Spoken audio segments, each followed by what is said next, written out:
Mais celui qui les avoue et les délaisse obtient la miséricorde.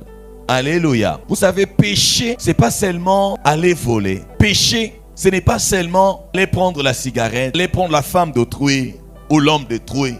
Ne soyez pas distrait. Alléluia. Pécher, c'est refuser de faire ce que Dieu te demande de faire. Quand tu refuses de faire la volonté de Dieu, tu pêches aussi. Tu pêches. Tu peux être enfant de Dieu.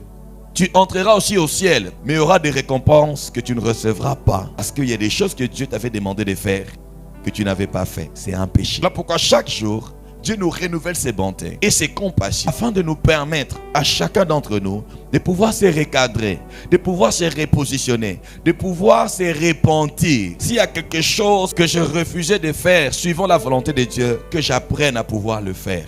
Si hier je n'ai pas pu le faire, qu'aujourd'hui j'arrive à le faire. Si l'année passée je n'ai pas pu faire la volonté de Dieu, que cette année je commence à faire la volonté de Dieu. Voilà pourquoi Dieu te renouvelle son souffle de vie. La raison pour laquelle la plupart d'entre nous aussi vivons longtemps sur la terre, c'est parce que Dieu nous accorde par sa patience les temps de trouver sa volonté, de chercher à connaître sa volonté, d'entrer dans sa volonté, de commencer à faire sa volonté. Jésus est venu dans le monde, il connaissait déjà la volonté du Père pour lui étant enfant. Voilà pourquoi il n'a pas traîné. Il n'a pas traîné. 33 ans, il est parti parce qu'il a fini de faire la volonté de Dieu. Alléluia.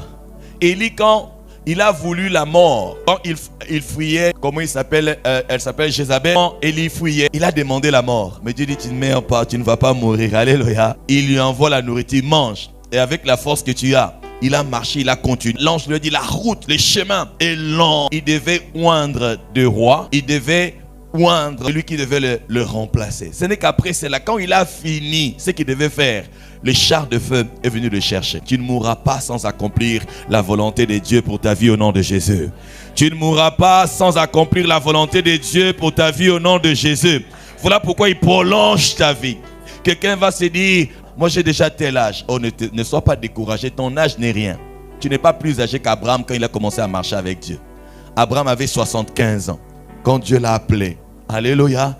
En fait, quand il a obéi, c'est quand il a obéi qu'il avait 75 ans. Et aujourd'hui, tous, nous parlons de lui. Parce qu'il avait obéi, Dieu, d'ailleurs, en l'appelant, il lui a dit, je rendrai ton nom grand.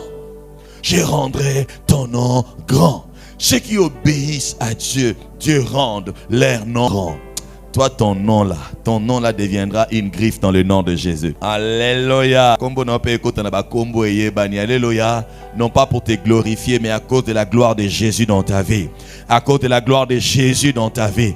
À cause des choses, des grandes choses que Jésus fera à travers de toi. Alléluia.